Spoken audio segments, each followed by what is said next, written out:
మహేష్ కుమార్ గౌడ్ గారు మా నిజామాబాద్ కాబట్టి ప్రేమతో అన్న అని పిలుస్తున్నా. కాంగ్రెస్ పార్టీలు ఉన్నా కూడా అన్న అని పిలిచే వ్యక్తులలో ఆయన ఒక్కరు కాబట్టి మహేష్ కుమార్ గౌడ్ గారు చిట్ చాట్లో చెప్పిరని విన్నా. నేను స్వయంగా ఆయన బయట అయితే చూడలేదు. అదేందో నేను కాంగ్రెస్లోకి వస్తా అంటే ఆయన వద్దన్నాడట. నేను మహేష్ అన్నని చెప్తున్నా, అన్న కాంగ్రెస్లో ఏం లేదు, అది లూజింగ్ పార్టీ, ఓడిపోయే పార్టీ. నెక్స్ట్ టైం కాంగ్రెస్ రాదు తెలంగాణలో. నెక్స్ట్ టైం తెలంగాణలో మా జాగృతి పార్టీ గెలుస్తుంది. మిమ్మల్నే మహేష్ కుమార్ గౌడ్ గారిని నేను జాగృతిలోకి ఇన్వైట్ చేస్తున్నా.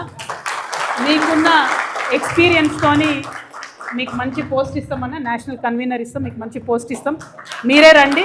మేము చాలా సీరియస్ పొలిటికల్ పార్టీగా చాలా పెద్ద ఎత్తున ప్రజల వద్దకు వెళ్తాం. భగవంతుడి దయతోని, ప్రజల దయతోని తిరుగులేని రాజకీయ శక్తిగా ఈ రాష్ట్రంలో ఆవిర్భవిస్తాం. కాబట్టి మీరు నన్ను బద్నాం చేసే ప్రయత్నం చేయొద్దు. నేను వస్తాను కాంగ్రెస్ పార్టీలోకి మీకు చెప్పడం, మీరు వద్దనడం, ఇవన్నీ మీకు కలవడ్డది కావచ్చు అన్న. ఏమనుకోతే ఎవరికైనా చూపించుకోరు, జర బొట్టు గిట్టు పెట్టించుకోరు.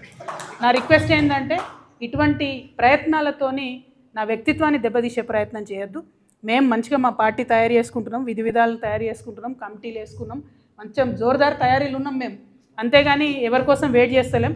సమయం వచ్చినప్పుడు ఖచ్చితంగా ముందడుగేస్తాం, సమయం సందర్భాన్ని బట్టి ముందుకెళ్తాం. ఇటువంటి ప్రయత్నాలు చేయొద్దని కాంగ్రెస్ పార్టీ నాయకులకు మాత్రం నేను తెలియజేస్తూ